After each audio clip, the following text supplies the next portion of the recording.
미국 텍사스에 예수님의 이름으로 잘 성장하던 한 교회가 있었는데요. 그 교회 앞마당에 갑자기 이제 유전이 발견되었습니다. 뭐 미국에는 그런 일들이 있는가 봐요, 그죠? 네.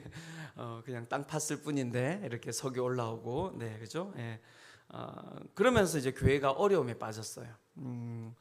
엄청난 재산 가치가 있는 그 유전을 어떻게 처분할 것인지를 정하고자 교인들의 총회가 열렸습니다. 유전은 누구의 것인가? 누구의 것입니까?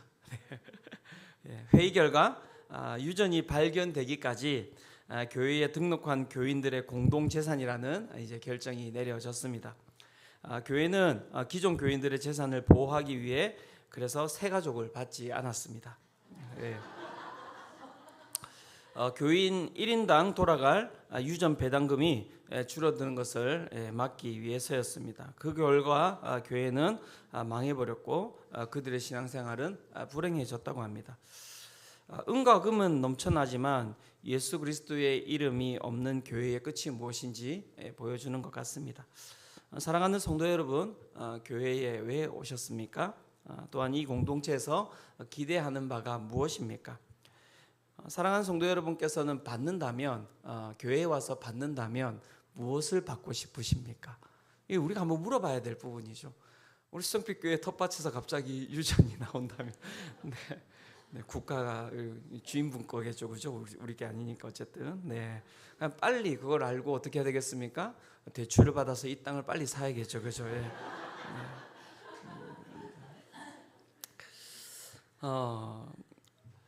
지금 우리가 살아가는 시대에서는 그렇게 많이 이렇게 듣기 쉽지는 않는 것 같지만 제가 이전에 뭐 잘할 때나 이렇게 옆에서 이렇게 참 많이 들었던 얘기인 것 같습니다. 몸이 아픈 분들이 와가지고 집에 와서 막 이야기하면 교회 가자, 교회 가자. 몸 아프냐고 교회 가자. 아니면 교회 가봐라. 이런 이야기를 하고요. 생활이 어려울 때도 뭐 힘들고 어렵다고 이야기하면 교회 가자, 교회 와라, 교회 가보자. 이런 얘기를 많이 들었던 것 같고요. 가족에 문제가 있을 때도 마찬가지입니다. 교회 가자, 교회 와봐라. 이런 얘기를 들었던 것 같습니다. 무슨 일이 생겼는데 교회를 가자는 것이죠. 교회가 은행도 아니고, 교회가 병원도 아니고, 교회가 법원도 아니고, 교회가 복지관도 아닌데 왜 우리는 교회 가자 이렇게 이야기를 하는 것일까요? 이 교회에 가자라고 하는 이것에 어떤 의미가 담겨 있는 것입니까? 왜 여러분 교회 가자고 이야기하십니까? 왜 어려움이 있는 분들에게 여러분 다른 말 하지 않고 왜 교회 가자고 이야기를 하십니까? 거기에는 어떤 의미가 담겨 있는 것일까요? 제가 곰곰이 생각해 봤는데 이제 이런 의미가 담겨 있는 것 같습니다. 우리의 삶에 어떤 문제가 발생했는데 더 이상 세상의 방법으로 해결할 수 없다라는 생각이 들었기 때문에, 그죠? 그렇기 때문에 이건 세상의 방법으로 해결할 수 있는 문제가 아니야. 세상이 가지고 있는 것으로 해결할 수 있는 문제가 아니야 라는 생각이 들었기 때문에 어디로 가자고 이야기한 것입니까? 교회로 가자고 이야기를 한 것이죠. 오늘 우리가 읽은 이 본문을 살펴보면요, 이 본문에도 삶의 문제가 해결되지 않는 한 사람을 우리가 발견할 수가 있는데요. 사도행전 3장 2절에 보면 이렇게 이야기합니다. 나면서 못 걷게 된 이를 사람들이 메고 오니 이는 성전에 들어가는 사람들에게 구걸하기 위하여 날마다 미문이라는 성전문에 두는 자라. 사도행전 3장에 이제 한 사람이 등장하는데 이 사람을 어떻게 이야기하고 있습니까? 나면서 못 걷게 된 사람이다. 이렇게 이야기를 하고 있습니다. 나면서 못 걷게 된 사람. 나면서 못 걷게 된 사람. 성경에는 여러분 항상 이 성경은 한 문장 한 문장 한 단어 한 단어가 되게 의미를 가지고 있습니다. 이 사람이 이름이 있을 것입니다. 그죠? 이름도 있을 것이고 이 사람을 설명하는데 여러 가지 부분들을 가지고 설명할 수 있었을 것인데 성경은 지금 이 사람을 어떻게 설명하고 있습니까? 나면서 못 걷게 된 자, 안진뱅이, 나면서 안진뱅이다 이렇게 이야기를 하고 있는 것이죠. 그렇다면 성경은 여기에 어떤 의미를 담고 있는 것일까요? 여기에서 이 나면서 못 걷게 된 이라고 하는 이 사람 가운데 성경은 우리 가운데 어떤 메시지를 던지고자 하는 것일까요? 제가 곰곰이 생각해 봤을 때 이 두 가지가 떠올랐습니다. 첫 번째는 무엇이냐면 제가 앞에서도 이야기 드렸듯이 인간이 가지고 있는 방법으로 더 이상 이 사람의 문제를 해결할 수 없는 그런 사람.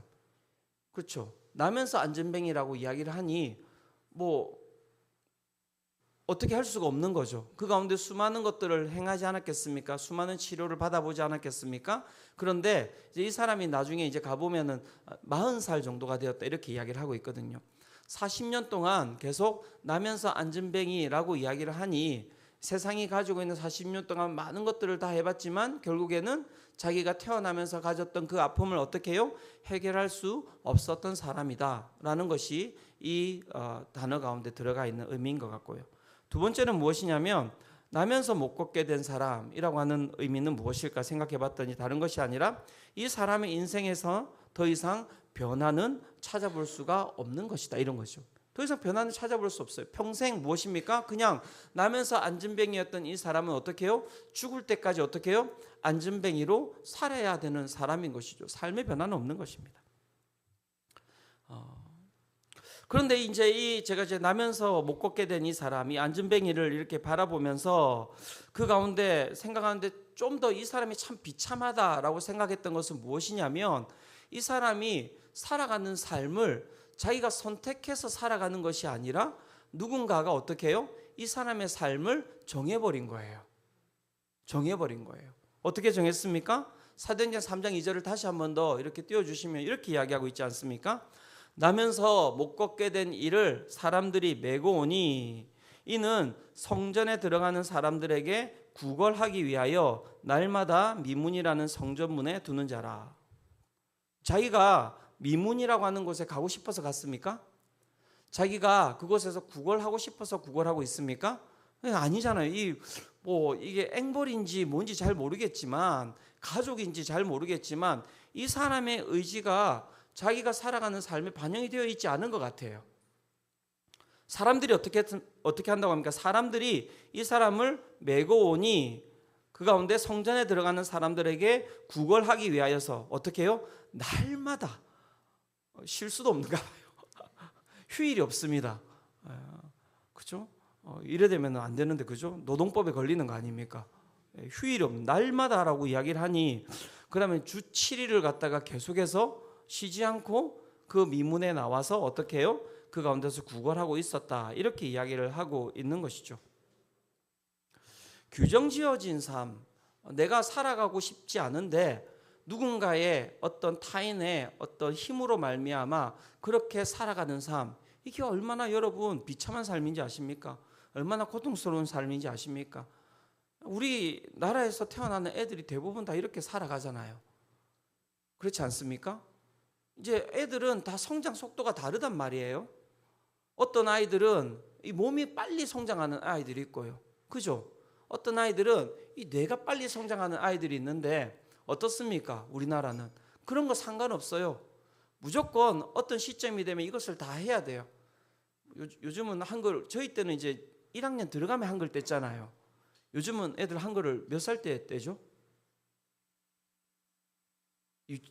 네, 뭐 3살, 4살, 5살?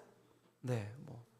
그러니까 보니까 한 5살 정도부터는 애들이 어린이집이나 유치원에서도 막 그 받아쓰기 이런 걸 하는 것 같아요. 예. 저희 애들 이야기 이제 더 이상 아내가 하지 말라고 해서 제가 툭 튀어나올 뻔했습니다. 예, 뭐 그렇습니다. 예. 예. 못 하더라고요. 이렇게. 예. 그런데 어떻게 해요? 예. 시켜야 되는 거예요. 애들은 어떻게 해요? 죽을 마신 거예요. 날마다 아침에 일어나면 어떻게 해요? 성전 미문에 애들이 구걸하러 가는 거예요. 자기하고 다르거든요. 자기 삶이 아니거든요. 제가 만났던 몇몇 청년들 가운데서는 그것 때문에 삶이 완전히 망가져 있는 청년들이 많이 있었습니다. 자기는 운동을 하고 싶었어요. 자기는 예술을 하고 싶었어요. 그런데 부모님께서 어떻게 해요? 하면 안 된다는 거예요. 그래서 그 길을 갖다가 막아버린 거예요. 그렇게 막아버렸더니 어떻게 해요? 그냥 그 가운데서 자신이 하고 싶은 게 아니죠. 날마다 일어나서 어디로 가는 거예요? 성전 미문에 구걸하러 가는 거예요. 그러니까 자신의 삶이 이제 비참한 거죠. 자존감이 다 낮아져 버리고 그렇게 삶을 그냥 던져버리고 그렇게 살아가는 청년들을 제가 꽤 많이 만났거든요. 너무너무 그 청소년 때의 삶이 불쌍하고 너무너무 고통스러운 삶인 것이죠. 지금 이 나면서 못 걷게 된 이 사람의 삶이 그런 것입니다. 자기의 의지와는 상관없이 누군가에 의해서 어떻게 해요? 누군가의 힘에 의해서 자신의 삶이 규정지어져 버렸는데요. 이게 너무너무 비참한 거예요. 비참한 거예요. 그가 구걸하는 장소가 어디입니까, 여러분? 미문이라는 곳입니다. 뷰티풀 게이트. 아름다운, 진짜 딱 아름다운 문인데요. 이 미문이 어떤 문이냐면 이 역사가 요세푸스라고 하는 사람이 있는데 그가 쓴 책에 보면 이 미문에 대해서 설명을 하고 있는데 이 미문의 크기가 23m예요. 여러분 23m면은 아파트 7층 높이입니다. 그 정도 우리 집도 그 정도 문은 된다 지금. 문이 그 정도 되지 않나요? 다들 뭐 그런 표정을 깜짝 제가 놀랐습니다 방금 몇몇 분. 네. 네. 아파트 7층 높이의 문이에요. 그리고 그 문은 이제 동으로 만들어져 있는데요. 거기에 은과 금을 다 입혀놓은 문인 거예요. 그리고 그 문은 어느 방향을 바라보고 있냐면 동쪽 방향을 바라보고 있습니다. 그럼 무슨 얘기예요? 동쪽에서 뭐가 뜹니까? 해가 뜨잖아요. 해가 쫙 떠오르면은 그 23m의 미문에 여러분 그 빛이 반사되면은 그 예루살렘 그 성전에서 여러분 빛이 그 가운데서 예루살렘 전체가 볼 수 있는 빛이 그 가운데 비치지 않겠어요? 그러니까 사람들이 그 문을 갖다가 미문이라고 불렀다는 거예요. 아름다운 문. 눈에 보기에도 이렇게 눈부신 화려한 문. 그 화려한 문에 지금 어떻게 해요? 이 나면서 못 걷게 된 사람이 거기에 앉아 있다. 이렇게 이야기를 하고 있는 것이죠. 중요한 건 이 사람은 그 미문을 통해서 어떻게 해요? 성전으로 들어갈 수가 없어요. 왜냐하면 나면서 안전뱅이가 되었다라고 하는 것은 무엇이냐면 이미 하나님께로부터 저주를 받았다라고 이야기를 하는 것이기 때문에 하나님께 저주받은 사람은 그 성전으로 들어갈 수가 없는 거예요. 자기가 들어갈 수 없는 그 문 앞에서 수많은 사람들이 그 아름다운 문을 갖다가 오고 가고 있는데 그 앞에 놓여 있는 그 나면서 안전뱅이에게 그 미문은 어떤 문이었겠습니까, 여러분? 진짜 미문이었을까요? 정말 아름다운 문이었을까요? 아니었을 것입니다. 그 문은 자신에게 수치심이고 그 문은 자신 가운데 결핍이고 그 문을 바라볼 때마다 자신 가운데 자기는 그 문으로 들어가지 못하는 그 마음에 얼마나 큰 고통이 그 가운데 있었겠습니까? 나 빼고 그 가운데 앉아 있었던 그 제가 곰곰이 묵상하는데 이 나면서 이 못 걷게 된 사람, 이 안전뱅이의 마음이 그랬을 것 같아요. 나 빼고 다 아름다운 거예요. 그렇지 않았을까요? 나 빼고 다 아름다운 거예요. 모든 사람들이 다 아름다워 보이는 것이죠. 나 빼고 다 멀쩡해 보이는 거예요. 나 빼고 모든 사람들이 다 어떻습니까? 행복해 보이는 거예요. 그래서 이 사람은 제가 생각했을 때 몸만 그냥 나면서 병이 든 것이 아니라 어떻게 해요? 그의 마음까지도 그의 정신까지도 다 병이 든 사람이었지 않을까 저는 그렇게 생각을 해봅니다. 그렇게 살아온 인생이 몇 년이라고요? 40년이라니까요. 40년. 40년 동안 여러분 날마다 그 앞에서 무엇을 구하면서 살아가고 있습니까, 여러분? 무엇을 구하면서 살아가고 있습니까? 돈을 구하면서 살아가고 있는 것이죠. 돈을 구하면서 살아가고 있는 것입니다. 그곳이 성전 앞임에도 불구하고 여러분 이것을 기억하셔야 됩니다. 성전이 무엇입니까? 하나님의 나라 아닙니까? 하나님의 나라가 무엇입니까? 하나님의 나라는 회복의 장소죠. 그런데 그 회복의 장소라고 하는 그 성전 앞에서 40년 동안 한 사람은 그 가운데서 하나님의 은혜와는 저 멀리 떨어져 있는 그 가운데서 어떻게 해요? 세상에서 빌어먹는 그 가운데 세상에 구걸하면서 어떻게 해요? 연명하면서 살아가고 있다라고 이야기를 하고 있는 것이죠. 아주 어떻게 보면 고통스러운 장면을 오늘 성경은 우리 가운데 보여주고 있는 것이죠. 제가 이 나면서 못 걷게 된 이 사람을 갖다가 묵상하면서 그런 생각이 들었습니다. 오늘을 살아가는 수많은 현대인들이 이 나면서 못 걷게 된 사람과 같은 삶을 살아가고 있지 않을까요? 어떻습니까, 여러분? 현대인이 모두가 다 병자 아닙니까, 여러분? 그렇지 않습니까? 여기서 나는 알약 하나 안 먹고 살아갑니다. 지금 손들어 보십시오. 이러면은 몇 분이 손들 수 있을까요? 밥 한 그릇씩 먹고 다닙니다. 이러면은 꽤 많은 분들이 아마 손을 드실 것 같은데, 그죠? 다 병자예요. 다 병자예요. 몸은 멀쩡해 보이지만 속은 탈탈탈 다 털려버린 자괴감, 막 우울감, 공황, 수많은 사람들이 다 어떻게 현대인들이 다 이 나면서 못 걷게 된 이와 같이 그렇게 살아가고 있는 것이죠. 뭔가 우리의 삶을 변화시켜 보고 싶어요. 뭔가 조정해 보고 싶은 것이죠. 뭔가 내 삶을 내가 이제껏 살아왔던 삶에서 옮겨보고 싶은데 안 되는 거예요. 안 되는 거예요. 안 되는 거예요. 되게 많이 힘들죠. 무엇 하나 바꾸는 게 쉽습니까, 여러분? 안 쉽잖아요. 안 쉽잖아요. 저 이거 사투리 정말 고치려고 많이 노력했었거든요. 포기했어요. 나면서 안전뱅이가 되는. 안 고쳐져요, 안 고쳐. 우리 집에 다 서울 사람이거든요. 다 아내도 아들도 딸도 다 서울말 쓰는데 저만 부산 사투리 쓰고. 제가 뭐 한마디 하면 왜 화내냐고 저한테 뭐라 하고. 너무 힘들어요. 너무 힘들어요. 나는 그냥 하는 말인데. 이것 때문에 아주 좀 이렇게 웃긴 얘기가 하나 있는데 하고 일단은 지나가도록 하겠습니다. 이제 경상도에서 애 하나가 이제 서울로 이제 유학을 왔어요. 그랬더니 이제 친구들, 이제 경상도에 있는 친구 둘이 이렇게 이제 서울에 유학 온 친구를 이제 보러 온 거예요. 그래서 세 명이 이제 다 이렇게 또 뭐 학생이니까 어디에 있겠습니까? 그죠? 포차에 앉아가지고 서로 이렇게 뭐 술 한잔 마시면서 이야기를 하고 있었겠죠. 거기 이제 어묵탕을 갖다가 이렇게 딱 이렇게 시켜놓고 같이 술 한 잔씩 하고 있는데 이야기를 막 많이 하다 보니까 이 어묵탕이 어떻게 이제 식은 거예요. 이제 경상도에서 올라온 친구 하나가 너무 식어가지고 좀 따뜻하게 먹고 싶어서 아줌마 여기 이 어묵탕 좀 데파 주세요 이렇게 이야기했거든요. 네, 데파 주세요가 뭔지 아십니까? 데펴 주세요. 데파 주세요. 데파 주세요. 이렇게 이야기했더니 옆에 있는 친구가 팍 치더니 경상도에 같이 오는 친구, 니는 여기서 사투리를 쓰고 이러는 자식아 이러면서 그렇게 데파 주세요 하면 아줌마가 알아듣냐? 아줌마 여기 어묵탕 따사 주세요 이렇게. 따사 주세요는 뭔지 아십니까? 네, 따뜻하게 해주세요. 그랬더니 서울에 유학 온 놈들이 니들 입 닫고 있으라고. 서울말도 못 쓰는 것들이 아줌마 너무너무 죄송합니다. 이 어묵탕 끓여주세요 이렇게.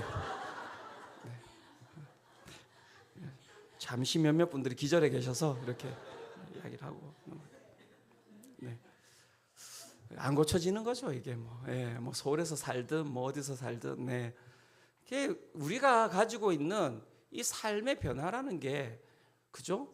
중요한 건 이게 어떻게 보면은 그냥 우리가 이렇게 변화되지 않는 삶이 행복하고 기쁘고 그 가운데 충만하면 여기 앉아 있으면 되는데 그렇지 않잖아요.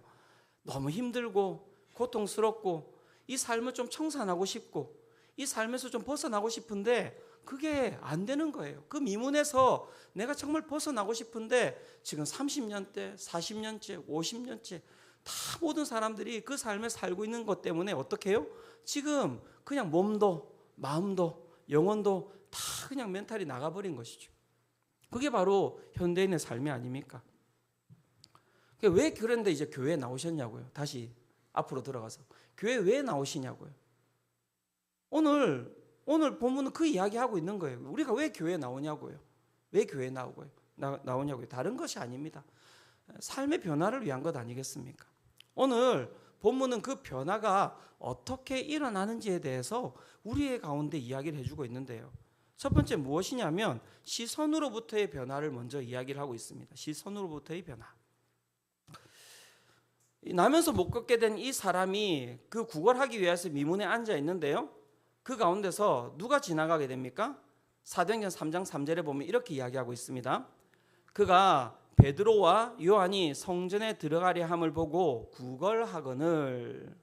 자, 그가 그렇게 앉아 있는데 누가 지나갔다고 이야기하고 있습니까? 베드로와 요한이 성전에 들어가려고 이렇게 지나가는 것을 그가 보았다 이렇게 이야기하는데 여기 지금 이 본문에 보면 계속 보다라는 단어가 계속 반복해서 나오고 있는데요. 근데 이게 다 다른 헬라어를 쓰고 있어요. 이 지금 나면서 못 걷게 된 이 안진뱅이가 베드로와 요한을 본다라고 이야기할 때 이 보다라고 하는 이 단어는 헬라어로 에이도라는 단어인데요. 그냥 영어로 옮기면 C라는 단어입니다. 특별한 의미를 두고 보는 것이 아니라 단지 그냥 시야에 들어왔기 때문에 그냥 의미 없이 그냥 보고 있는 상황을 이야기하는 것입니다. 평생 그 자리에서 구걸을 하던 사람이 자기 앞을 지나가는 사람이 누구인지 중요하겠습니까? 중요하지 않겠습니까? 별로 안 중요한 거예요. 왜요? 그 거리는 수많은 사람들이 항상 지나다니는 거리고 40년 동안 그 가운데서 수많은 사람들이 지나다녔지만 자신에게 의미 있는 사람이 있었습니까? 없었습니까? 없었거든요. 오늘도 똑같은 거예요. 그런 의미 없는 사람이 그냥 지나가고 있는 것인데 어떻게 해요? 그냥 자기는 구걸을 해야 되니 그냥 어떻게 고개를 들어서 그 베드로와 요한을 그냥 보았다 이렇게 이야기를 하고 있는 것이죠. 그리고 구걸하였다 이렇게 이야기를 하고 있는 것입니다. 즉 그는 평소처럼 아무 의미도 없는 희멀건 눈이라고 이야기하죠. 희멀건 눈, 동태 눈 이야기하지 않습니까? 이 눈에 초점이 없는 삶의 의미가 없는 그죠? 그런 눈으로 어떻게 해요? 그 요한과 베드로를 바라보았다 이렇게 이야기를 하고 있는 거예요. 그런데 여기에서 여러분 사건이 발생하는 거예요.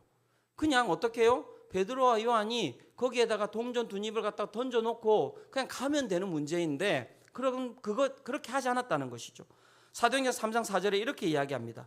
베드로가 요한과 더불어 주목하여 이르되 우리를 보라 하니. 여기서 두 가지 보다라는 단어를 반복하고 있어요. 베드로가 요한과 더불어 어떻게 하였다고요? 주목하여. 누구를 주목하였다는 것입니까? 나면서 못 걷는 자를 갖다가 어떻게 주목하고 그 다음에 어떻게 이야기하고 있습니까? 이르되 우리를 어떻게 하였습니까? 보라 하니. 이 주목하다고 하는 단어는 이 응시하다라는 뜻이 있고요. 이 보라라고 하는 우리를 보라라 하니라고 할 때 이 보라라고 하는 단어 가운데서는 주목하다라는 의미가 있습니다. 그러니까 어떻게 보면 두 가지를 이제 반복하고 있는 것입니다. 주목하라 하는 의미를 반복하고 있는 것이죠. 여기에 첫 번째 우리가 들어야 할 메시지가 있는 것입니다. 항상 제가 보면 그래요. 교회에 오시는 분들 가운데 이 안진뱅이와 똑같은 눈으로 오시는 분들이 계세요. 10년째, 20년째, 30년째, 40년째, 50년째. 성전이에요. 잘 기억하셔야 돼요. 성전이에요. 성전 미문에 와 있는데 아무 기대가 없는 거예요. 구걸하러 오는 거예요. 그냥 마지못해 오는 거예요. 그냥 와 앉아 있는 것이죠. 그러니 어떻습니까? 그 눈빛이 희멀건한 눈빛이라는 거예요. 어떠한 기대도 없는 것이죠. 어떠한 의미도 없는 것입니다. 지난주와 같은 이번 주, 지지난주와 같은 이번 주, 10년 전과 같은 이번 주, 그 가운데는 어떤 의미도 없어요. 그냥 똑같은 목사가 서서 그 가운데 이야기하고 그 가운데 똑같은 목사가 서서 찬양하고 똑같은 찬양팀이 찬양하고 있고 똑같은 안내부원이 오늘 안 계시네? 다음 주에 또 오시겠죠. 주차부원이 있고 그냥 똑같은 거예요. 이 문 앞에서 길이가 30m가 넘는 텃밭이 아름다운 텃밭이 있지만 그게 나하고 무슨 상관입니까? 내 땅도 아닌데 내 것도 아닌데 그냥 아름답네. 어느 순간 아주 무의미한 신앙의 생활이 우리 가운데 지속되고 있는 그런 분들이 계시다라는 것이죠. 그래서 그 가운데는 여러분 능력이 없는 거예요. 그래서 오늘 이 베드로와 요한이 이야기하는 그 메시지를 들으셔야 돼요. 뭐라고 이야기하고 있습니까? 주목하여 어떻게 해요? 우리를 보라 하니. 사랑하는 성도 여러분, 눈을 뜨시기를 축원합니다. 눈을 뜨세요. 눈을 뜨세요. 눈을 뜨라고 이야기하는 거예요. 이 사람이 눈을 감은 사람이 아니에요. 그런데요, 어떻게 해요? 베드로와 요한이 그 사람에게 지금 그 눈이 흐릿해져 있는 그 사람에게 눈을 떠! 이렇게 이야기하는 거예요. 나를 보라고. 조금 이따 이야기하겠지만 자기 가운데 뭐가 있기에. 그죠? 베드로가 뭐가 있습니까, 여러분? 아무것도 없는 사람인데요. 그런데 그가 어떻게 해요? 나를 보라는 거예요. 주목하라는 거예요. 눈에 힘을 주라는 거예요. 그렇게 이야기를 했더니 사도행전 3장 5절에 그가 어떻게 합니까? 그가 그들에게서 어떻게 해요? 무엇을 얻을까 하여 바라보거늘. 무엇을 얻을까 하여 바라보거늘. 이 신기한 일이 발생한 것이거든요. 그냥 구걸한다고 이야기를 하면 사람들이 던져주거나 무시하고 갔는데 이 사람들은 멈춰서 어떻게 해요? 이 자기에게 자기를 주목해서 바라보라고 하는 거예요. 그러면 뭐가 있겠습니까? 뭔가 색다른 게 있다라는 거예요. 그 마음 가운데 무엇이 들어왔다는 것입니까? 갑자기 기대감이 생겼다는 거예요. 뭐지? 도대체 뭐지? 뭘 주려고 하는 거지? 일단 그가 생각했던 건 무엇일까요? 돈이겠죠. 맞습니다. 이야, 오늘 뭐 대박인가? 뭐 로또인가 이게? 무엇을 줄 것인가? 그렇게 어떻게 해요? 하여 바라보았다라고 이야기를 할 때 이 남자의 시선이 여러분 이 앞에 있었던 시선과 완전히 바뀌게 되는데 이 사도행전 3장 5절에 나오는 바라보거늘이라고 할 때 이 바라보다라는 단어는 에페코라는 헬라어를 씁니다. 그러니까 지금 단어를 다 다르게 쓰고 있는데요. 이 에페코라고 하는 이 헬라어의 뜻은 무엇이냐면 온 시선을 집중시키다라는, 온 시선을, 내 머리끝부터 발끝까지 내 온몸의 시선을 어떻게 해요? 다 그 사람에게 집중시킨다는 것입니다. 그리고 그 가운데 뜻은 무엇이냐면 굳게 붙잡다라는 뜻이 있는 거예요. 굳게 붙잡다라는 뜻입니다. 즉 그가 손을 뻗진 않았지만 어떻게 해요? 그의 시선이 아까 희물거래한 힘이 없는 시선에서 어떻게 바뀌었다는 것입니까? 눈에 힘이 들어가면서 이 베드로와 요한을 어떻게 해요? 잡아먹을 것 같은 그 시선으로 어떻게 해요? 바뀌었다라고 이야기를 하고 있는 거예요. 그 건성이던 안전뱅이의 시선이 온통 베드로 한 명에게만 집중이 되었는데요. 그때입니다. 여러분 이걸 보셔야 돼요. 그때 베드로가 어떻게 합니까? 그에게 선포하는 거예요. 사도행전 3장 6절입니다. 이 부분 같이 한번 3장 6절 같이 한번 읽어보도록 하겠습니다. 자, 시작. 베드로가 이르되 은과 금은 내게 없거니와 내게 있는 이것을 내게 주노니 나사렛 예수 그리스도의 이름으로 일어나 걸으라 하고. 믿으십니까? 아멘. 오늘 이 말씀이 눈을 똑바로 뜨고 저를 잡아먹으려고 쳐다보시는 모든 성도님들께 동일하게 임하시기를 축원합니다.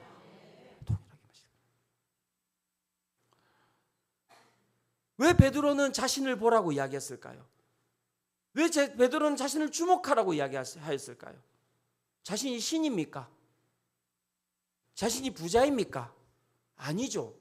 그런데 그가 왜 안전뱅이에게 자신을 보라고 했을까요? 이 부분에 대해서 이재철 목사님이 사도행전 주석에서 이렇게 설명을 하고 있습니다. 한번 들어보십시오. 베드로가 안전뱅이 거지를 향해 자신을 주목하라 말할 때 그것은 보잘것없는 자연인 베드로를 주목하라는 말이 아니었습니다. 비록 은과 금은 없지만 자신에게 있는 은과 금보다 더 귀한 자기 속에 살아계신 예수 그리스도를 주목하라는 초청이었습니다. 그렇죠. 그가 그 안전뱅이에게 그렇게 담대하게 자신을 주목하라고 한 그 이유는 무엇에 있습니까? 자기 가운데 계시는 예수 그리스도를 바라보라는 그 믿음 가운데 주목하라고 한 것이죠. 오늘 여러분 저도 믿음으로 선포합니다. 여러분 저를 보시지 마시고 오늘 이 예배당을 채우고 계시는 예수 그리스도, 이 예배당을 채우고 계시는 성령님을 여러분 주목하시기를 축원합니다. 그렇게 우리가 주목하며 나아갈 때, 그렇게 우리의 모든 시선을 쏟아서 나아갈 때 오늘 우리 가운데 있었던 그 모든 우리 가운데 풀리지 아니하는 문제들이 하나하나 해결돼가는 은혜를 맛볼 줄로 믿습니다. 그것이 바로 여러분 교회에 오는 의미예요. 그래서 우리가 여기에 앉아 있는 거예요.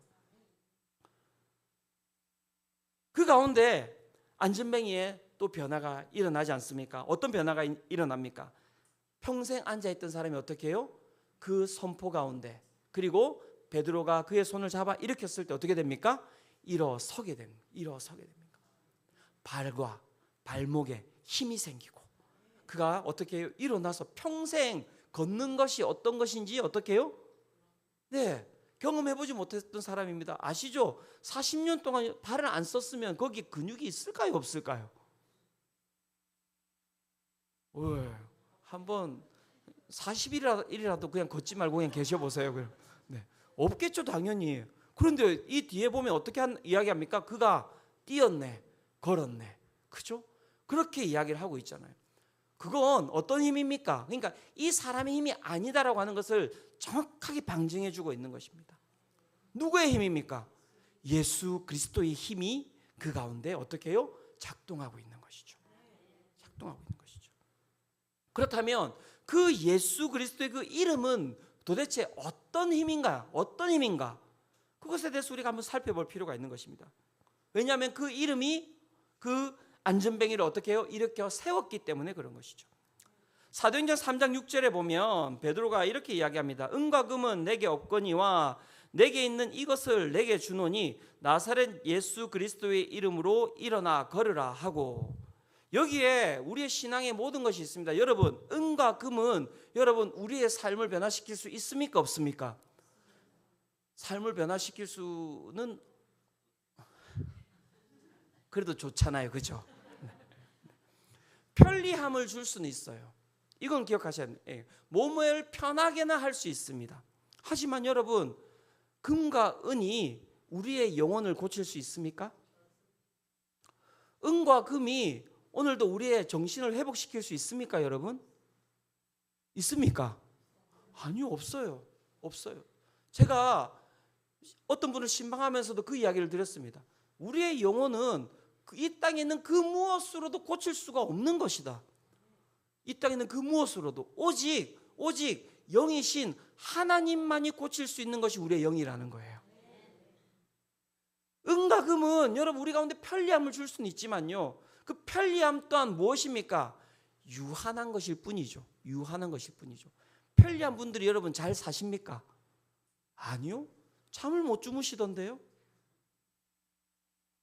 여러분, 불면을 금과 은으로 고칠 수 있습니까?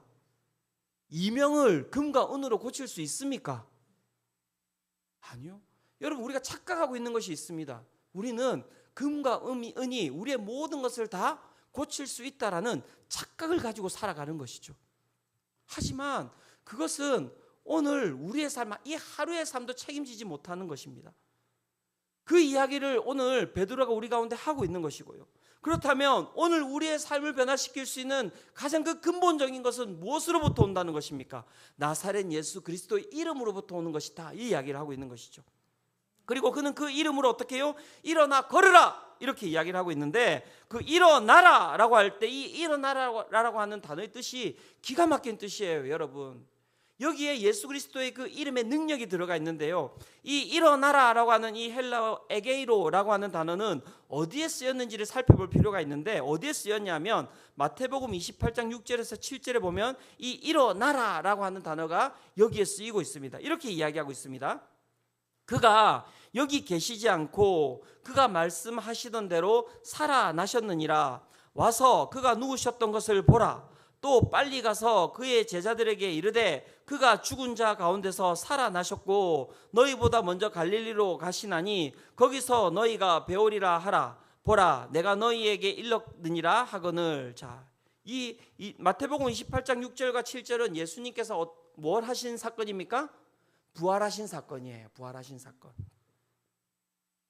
그 부활하신 사건 가운데 천사가 나타나서 여인들에게 이렇게 이야기하고 있지 않습니까? 그가 여기 계시지 않고 그가 말씀하시는 대로 어떻게 되셨다고요? 살아나셨느니라, 이렇게 이야기를 하고 있고요. 7절에 보면 그가 죽은 자 가운데서 살아나셨고, 이렇게 이야기를 하고 있는데, 앞에서 우리가 이야기했던 사도행전 3장 6절에 나왔던 일어나라 라고 이야기할 때 그 에게이로라고 하는 이 단어가 오늘 우리가 읽었던 마태복음 28장 6절에서 7절에 보면 살아나셨느니라 라고 하는 이 단어를 에게이로라는 단어로 쓰고 있는 거예요.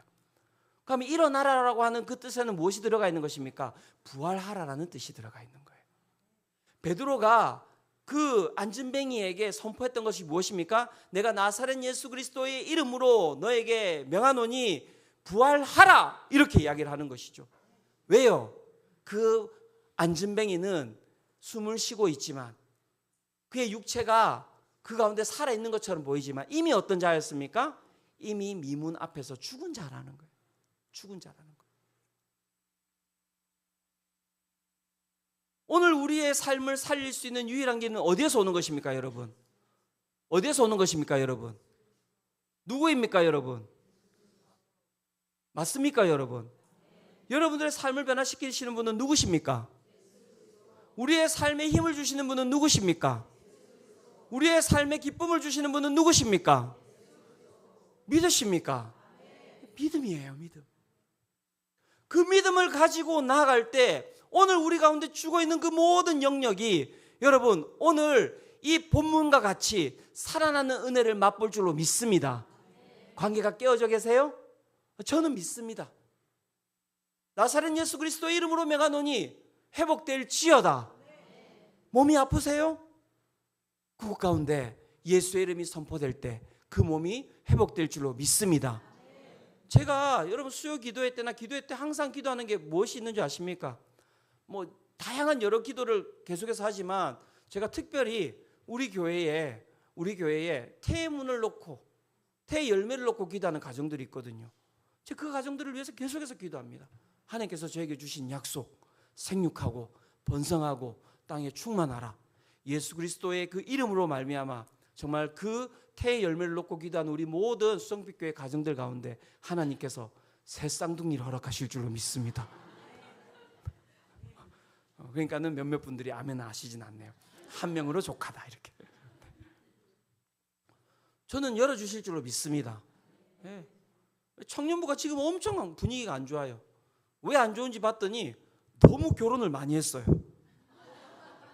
청년부가 지금 소멸 위기에 처하고 있습니다. 너무 결혼을 많이 해서 어떻게 기도해야 될지에 대해서 고민은 있습니다. 청년부를 부흥케 하여 주시옵소서. 이러면은 얘들이 결혼을 못 하잖아요. 기도해 주시기를 바랍니다. 설교를 마무리하고자 합니다. 요한복음 20장 31절은 우리 가운데 이렇게 이야기하고 있습니다. 오직 이것을 기록함은 너희로 예수께서 하나님의 아들 그리스도이심을 믿게 하려 함이요 또 너희로 믿고 그 이름을 어떻게 해요? 힘입어. 그 이름을 힘입어 무엇을 얻게 하려 함이라? 생명을 얻게 하려 함이라. 여러분 생명은 어디로부터 오는 것입니까? 예수 그리스도를 믿음으로 말미암아 생명이 오는 것입니다. 믿으십니까? 오늘 우리가 이 말씀 붙들고 주님께 나아가기를 바랍니다. 여러분 생명은 금과 은으로부터 오는 거 아닙니다. 다시 이야기 드립니다. 몸은 편해질 수 있겠지만 여러분 몸이 편해지면 사람이 잠을 못 자요. 진짜입니다. 노동은 우리를 건강하게 만들거든요. 우리는 미문 같은 세상에서 살아가고 있지 않습니까? 화려한 세상. 우리 교회에서도 보이지 않습니까? 저 100층짜리 롯데월드 미문이에요. 미문. 아름다운 문. 오늘도 우리는 그 아름다운 문 밑에서 여러분 화려하게 그렇게 삶을 살아가고 있습니까? 그렇지 않잖아요. 이 안전뱅이하고 똑같은 삶을 살아가고 있잖아요. 결핍과 고통과 아픔과 그 가운데 죽음을 함께 싸질머지고 살아가고 있지 않습니까? 그 삶에서 벗어날 수 있는 유일한 길, 그 미문 가운데서 다시 뛰고 살아나고 행복하고 기쁨으로 나갈 수 있는 유일한 길, 그것은 다른 것이 아니라 예수 그리스도의 이름을 믿음으로 말미암아 우리의 삶이 변화될 줄로 믿습니다.